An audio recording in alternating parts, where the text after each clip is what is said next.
Hi, this is Justin Colletti of SonicScoop. Thanks for joining me for this week's episode of the SonicScoop podcast. Today I'm going to be answering a question that comes in a lot, both from my mastering clients and from people who write in the YouTube comments and to my email podcast@sonicscoop.com. So if you want to shoot questions, now you know how to do it. So a big question is, should I have alternate versions of my master, like a different one for Spotify and streaming services, different one for vinyl records, that kind of thing? And the reason people ask this is because they know that there is a degree of volume normalization going on these streaming services. And they're thinking, maybe I don't need to push things quite as loud for streaming services. Maybe I don't need to go, screaming loud if they're just going to take the loudest stuff and turn them down. And the same thing, if there's a vinyl record, listening to vinyl record, you're not listening to on shuffle, you're not hearing these tracks back to back next to other tracks. Maybe we don't have to push it as loud, so we can make an alternate version for some of these streaming services.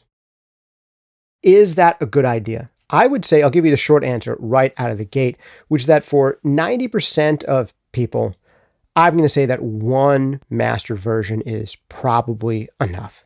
The cool thing is you don't have to master it super duper hot anymore, where you're not pushing it extra super hot to be the loudest thing compared to all the other tracks out there. You don't have to try to win the loudness war anymore. And that's one of the great things that streaming services do. However, there are some potential benefits to still mastering at levels that are slightly louder than those suggested by the streaming services. One of those benefits is that, your track is going to get turned down a little bit on streaming services. But even if you do, if mastered properly with a decent loudness level, it might have the effect still of bringing up your average loudness level to be a little bit more consistent and potentially having an average level that's louder than other tracks that are mastered more quietly. So this automatic volume normalization doesn't totally eliminate the problem of some tracks sounding louder than others. It helps mitigate it. It helps close the gap and bring things closer together. But there's still potential loudness benefits to mastering a little bit louder, not a ton louder, but a little bit louder than the streaming services recommend. There's also some potential dynamic range consistency benefits. There's some potential benefits when you're considering background noise, like if you're listening to music or your fans are listening to music in a car, on a subway train, that kind of thing. There can be benefits to having a slightly louder, hotter average level, which you can potentially get by mastering a little louder than some of these streaming services recommend. And there's also the potential benefit of getting a certain tone that comes from a little bit more compression and a little bit more limiting. So I think that most people in most genres are still going to be happy or happier with a record that is a little bit louder than the streaming services recommend. But the cool thing is you don't have to push it so loud just to try to win a loudness sip test, because those things are becoming less and less relevant. That's the short answer. The long answer as to why that's the case and to try to give you all the reasoning for why this is, well, that's what the whole rest of the episode is about. So if you wanted the short answer, you've got it. If you wanted the long answer, I'm going to give you that in some great detail right after I shout out this week's sponsors, which include you. How do you sponsor this week's episode? By smashing the like button down below if you haven't already, or commenting, subscribing, liking, all that stuff if you're on the YouTube version.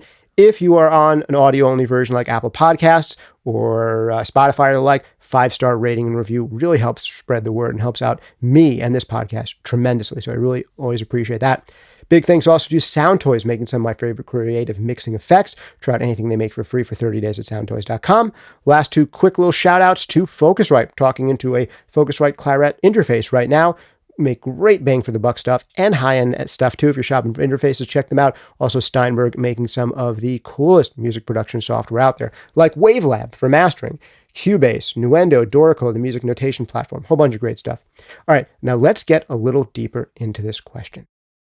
And the reason that people are so concerned about loudness is because louder sounds better, or at least it seems that way to our biased perception as human beings.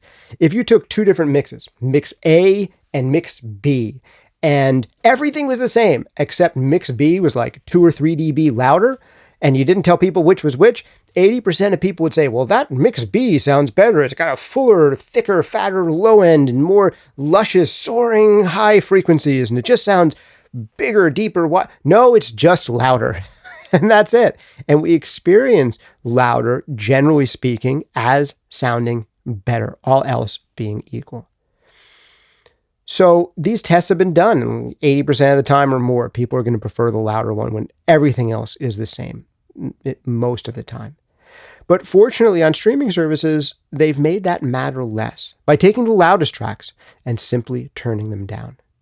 That magic number on a lot of these streaming services is somewhere like negative 14 LUFS. That's kind of like a loudness units. It's a type of way of tracking loudness. And here in this case, when it comes to things like LUFS, loudness units, the bigger the number is, the quieter the track is. Because a reading of negative 14 LUFS would mean that your average level is 14 dB quieter than the loudest momentary peak in that track. Whereas if you had a track that was negative 7 LUFS, that means the average level is only 7 dB quieter than the loudest peak. So that means that track is louder on average. So the question becomes, well, for these streaming services, I guess we shouldn't go any louder than negative 14 or whatever it is on your particular service. Negative 14 is 1, on some it's negative 13, but they're all around there. So some people think maybe we shouldn't go any louder than that because the loudest tracks, they just turn them down. We don't want our track turned down.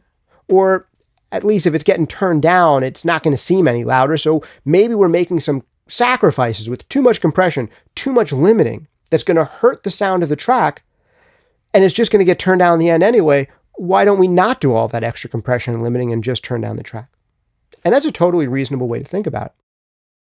But even with that being the case, there's still some very good reasons and potential benefits to mastering a little bit louder than what is suggested by these streaming services, even if they're going to get turned down. And those reasons, I've hinted them at the beginning, are threefold. One, having a more a consistent average level for the track, so there aren't these big jumps and peaks, and there's not too dynamic, especially if you're listening situations where there's background noise and that kind of thing could be a problem. Number two, so that your average level sounds competitively loud with the average level of other tracks mastered a little bit hotter. Because as I'll give you an example in just a minute, even once a track gets turned down, a more compressed and limited one can still potentially sound louder on average than a more dynamic track. We'll get into that in more detail in a minute. And the last reason is tone.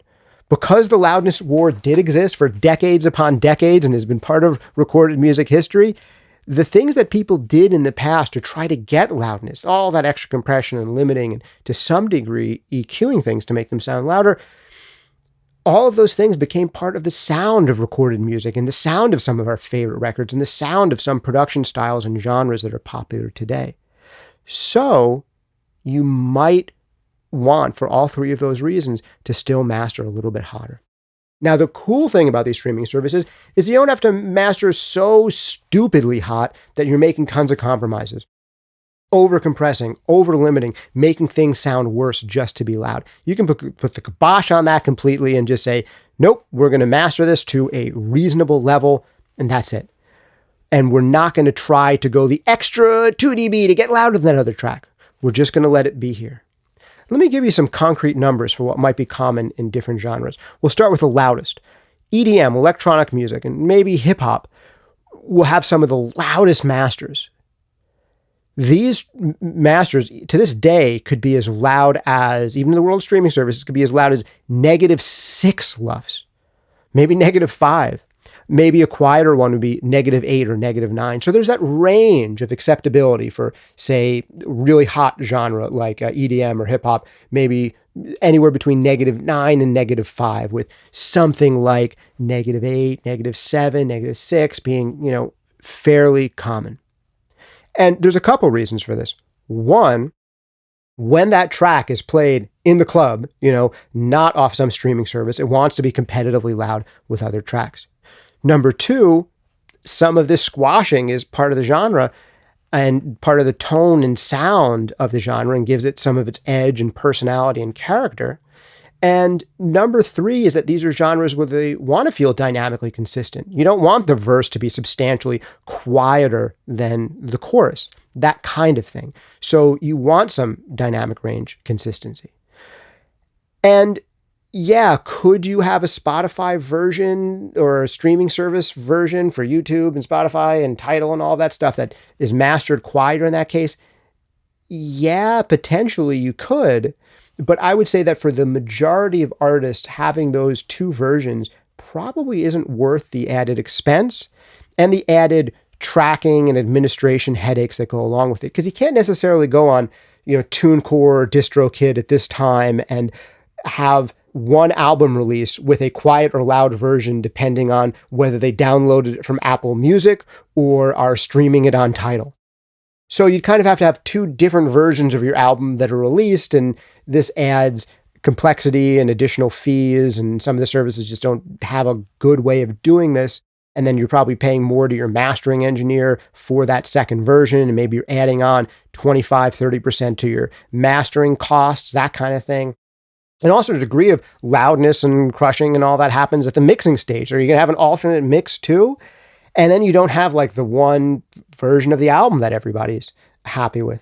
So for these formats, I'd probably recommend mastering to the range where you'd be competitively loud with other stuff, heard anywhere, not through some volume normalized service, but just don't push it so much that you're making compromises to try to be the loudest, because that's where these streaming services really do succeed, is when things are close and kind of evening them out so there aren't big jumps. Rock tracks, and some pop tracks that aren't done screaming loud might have averages that are a little lower. -14 is probably going to be a little bit quiet and a little bit under-limited and under-compressed to a lot of modern tastes, compared to, say, -11, -12 would be a fairly quiet-ish, rock or pop master, and something like -10, -9 maybe is fairly more average, and then -8, -7. Now we're getting really loud, particularly for the rock genre.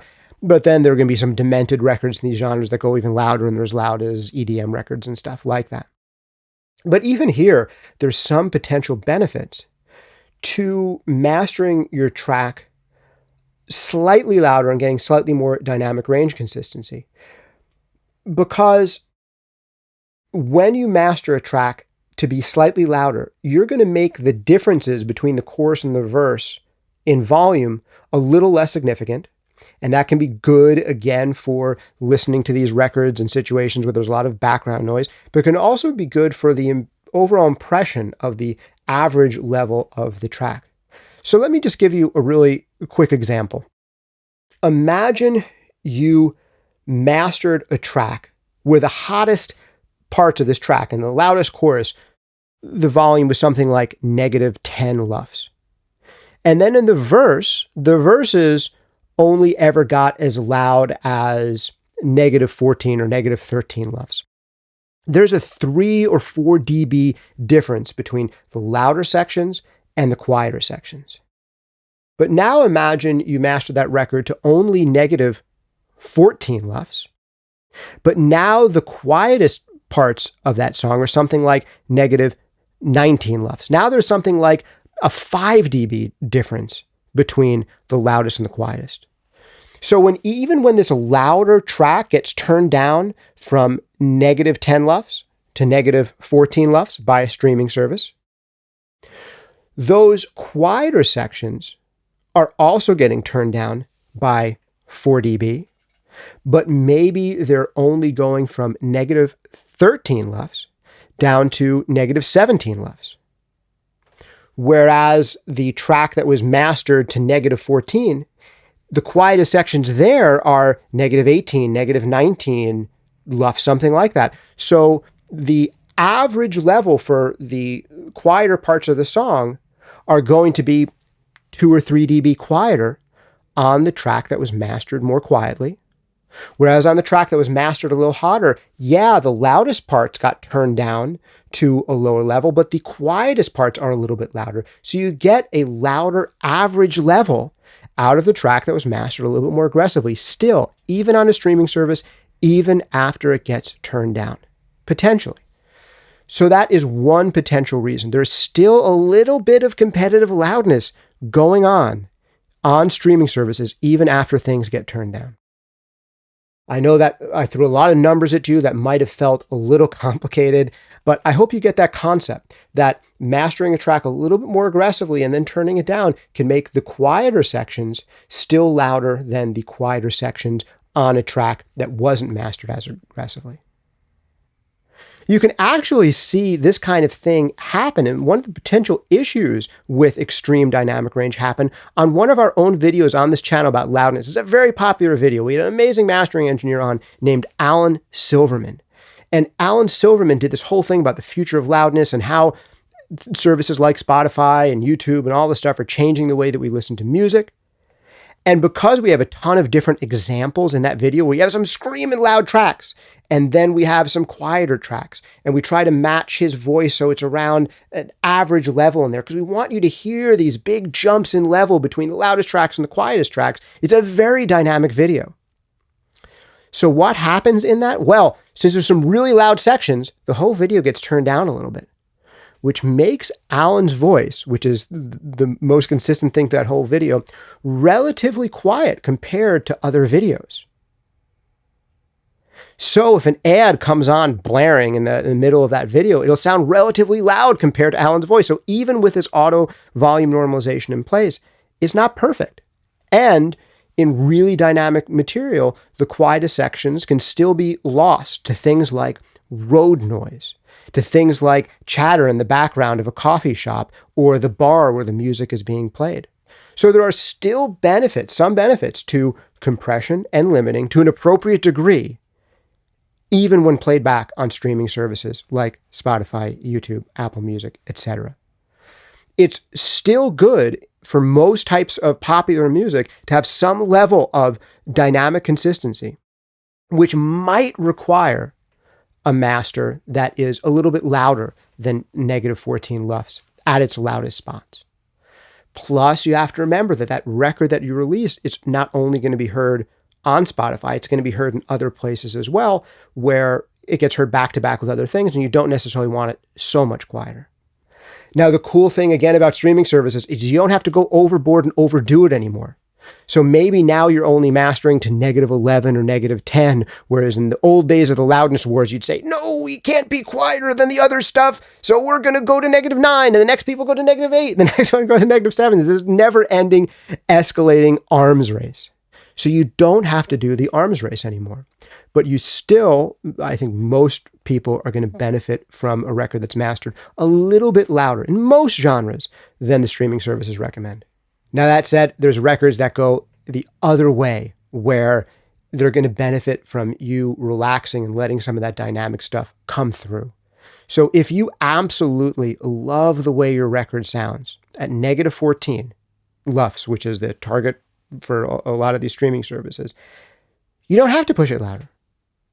If you love the way it sounds, and you don't mind potentially that maybe some of the quieter sections will be quieter than the average for some of those tracks that were mastered hotter and turned down.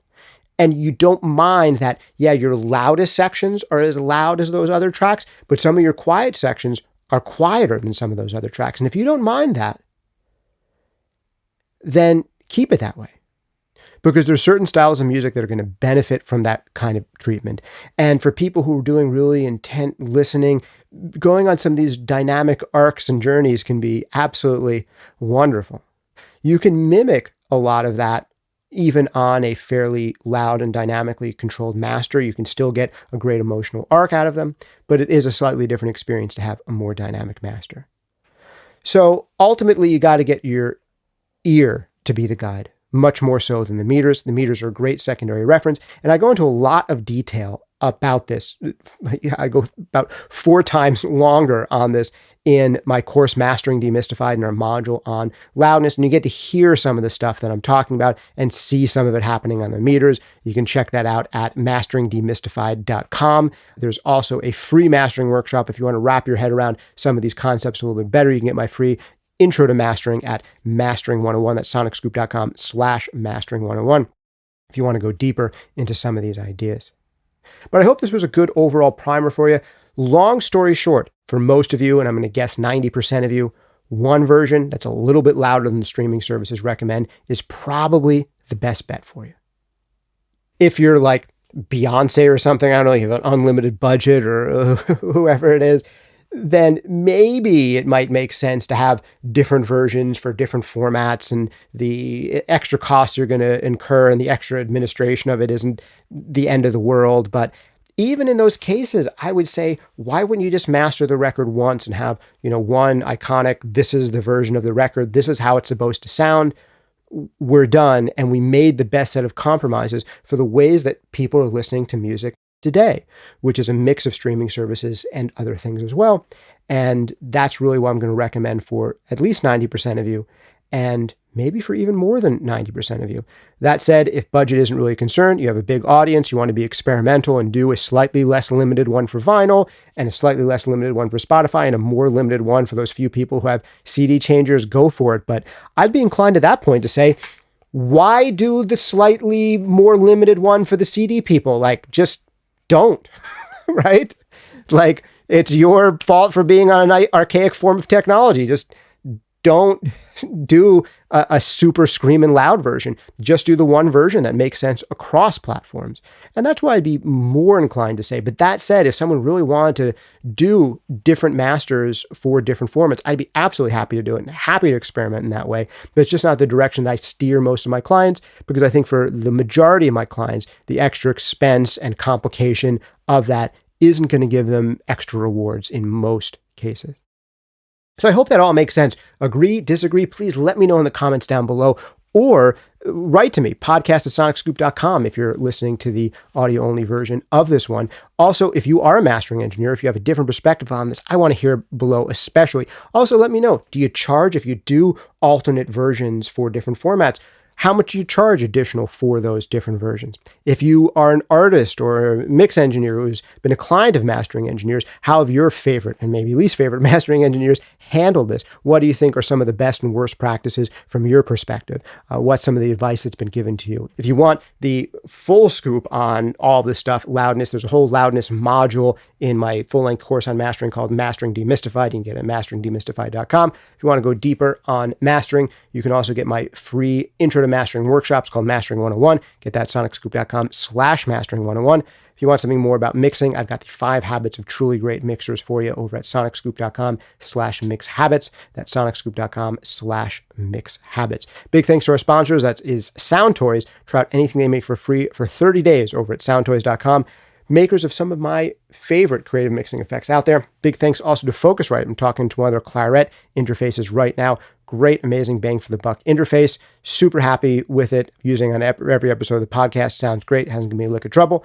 Also, big thanks to Steinberg, making some of the best DAWs out there for music production, including Cubase, Nuendo, the mastering platform Wavelab, Dorico, the music notation software, and their own great line of interfaces as well. Thanks for hanging out with me. This has been Justin Colletti of SonicScoop. See you next time.